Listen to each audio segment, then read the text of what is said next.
Yajimbalang, Yajingari. Hello my friend, and welcome. My name is Rory O'Connor. I'm a Yugambeh man from southeast Queensland. This is a story about my great-granduncle, Billy Drumley.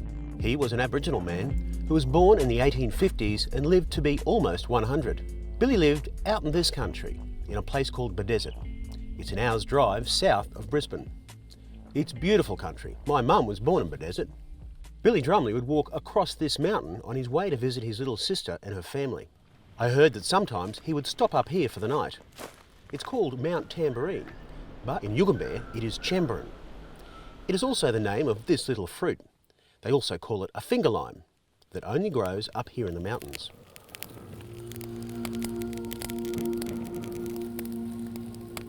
When I was a kid, I used to love hearing the stories about when the old men, like Drumley, camped up here in the mountains at night.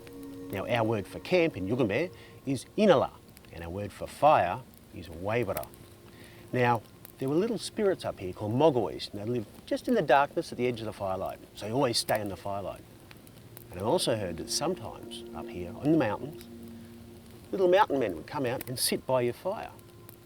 Now, no mountain men tonight, just my mate Leighton, with some fantastic bush foods. What have we got, Leighton? We've got some kangaroo steaks, bunya nuts, lily pillies and finger limes. Looks fantastic, mate.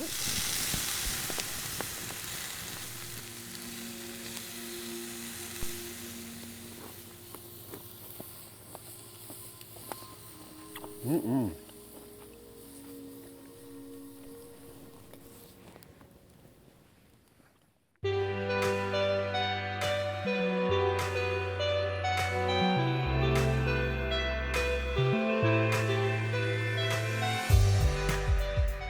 In the morning, Billy would head off the mountain, down through the forest, or as we used to call them, the Bubura, down towards the ocean, which we call Borragura. And this is where he arrived, Brighton Parade, Southport, by the Nerang River. Nerang is the Yugambeh word for a shovel-nosed shark. This site is where his little sister, Jenny Graham, lived. And he would always bring a present, sometimes fruit or Beaudesert pumpkins, sometimes bunings or echidnas that he would cook up for the kids. Mum loved buning, tastes like greasy chicken, she says. And this is a plaque in honour of Jenny.